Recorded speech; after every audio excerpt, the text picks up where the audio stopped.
Welcome back to the Delaware Way. I'm Larry Menti. When gambling exists in a state, there are also gambling problems, but there are people that can help you deal with that.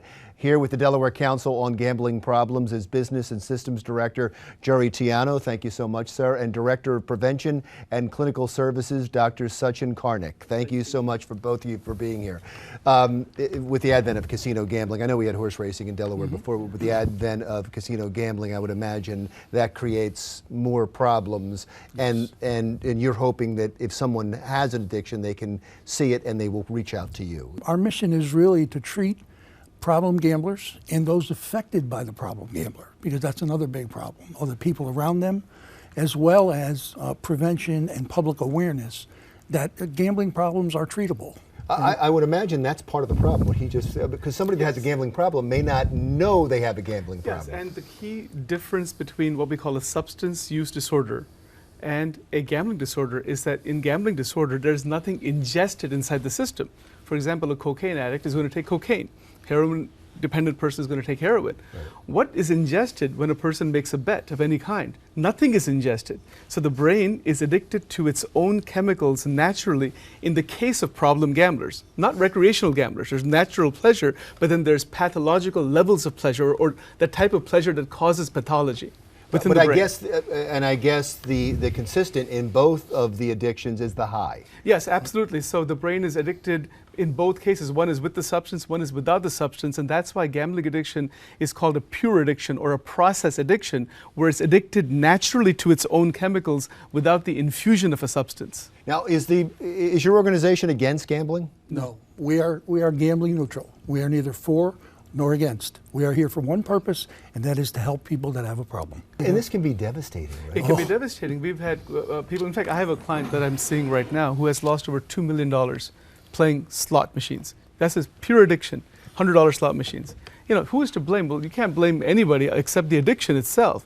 You know, the casinos are not, or casinos or any other gaming venues are not forcing people to come in there. It's for recreational.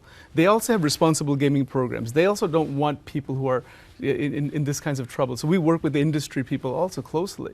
Do the casinos and the government support you? Yes, yes. Very much so. The 96 legislation that authorized video lottery gaming has a statute in it that says the state will set aside 1% of the gambling money they get to take from gambling for the purpose of treating people with problems from gambling. You would think that the casinos and all the other gambling venues that you talked about, you would think that they'd like addicts. No, that is not actually the case, because the gambling in what's called the gaming industry, they promote responsible gaming. They want people there who are there for entertainment. They have signs in many places, like things like bet with your head not over it, know when to stop. But aren't they forced to do that?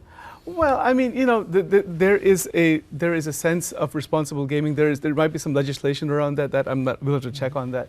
But the fact is that nobody wants to see true pathological gamblers on the casino floor or in any venue for that matter, because some of the highest rates of suicide are in the area of pathological gambling. Oh, I didn't realize that. That is very fascinating. True. Well, if someone's out there that can realize they have a problem, and I would think that's a step that's hard to do, or there's family members that realize someone in their family or a loved one or a friend has a problem, how do they get a hold of you?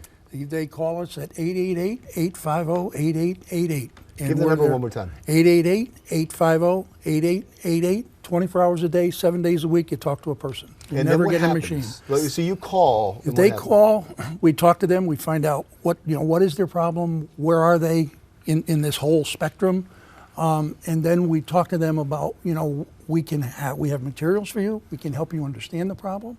We'll give you the name of counselors so you can go see a counselor. And if they can't afford to pay for the counseling, it's part of the money we get from the state. And people can beat it. They can enter into a state of recovery. Pathological gambling, in its real sense, is a brain disorder just like any other addiction. Thank you so much. Thank you. Appreciate being here. Very nice. Very nice to meet you. Okay.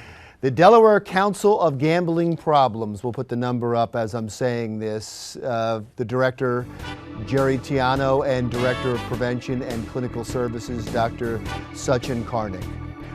That wraps up the Delaware Way for this week. Stick around now for another thing.